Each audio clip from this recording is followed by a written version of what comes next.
Monday morning started with a little grind with my friendship. Ayan na ang lesson. Natatandaan ko to, alam ko to sa cartoons to eh. Natatandaan nyo talaga yan eh. Pero hindi nyo maisip kasi bata pa kayo niyan. Sumusudan ko. How about the girls? Girls! Ako, ma'am, sir. Gagawin ni ma'am? Anong gagawin ko dyan sa mga video na yan? Ipi-play ko. Tapos anong gagawin nyo? Makikinig. Tapos, paano kayo magsasagot? Ano yung susulat nyo?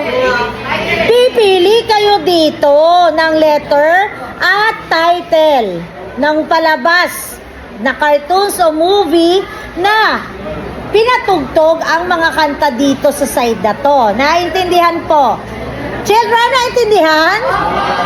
Okay. Anong grade na to? Grade 9? Ended up her Monday with a soft lipstick na maganda. Gusto ko siya i-flex pero hindi pwede at hindi ako brand content dito. So ayan guys, my Monday.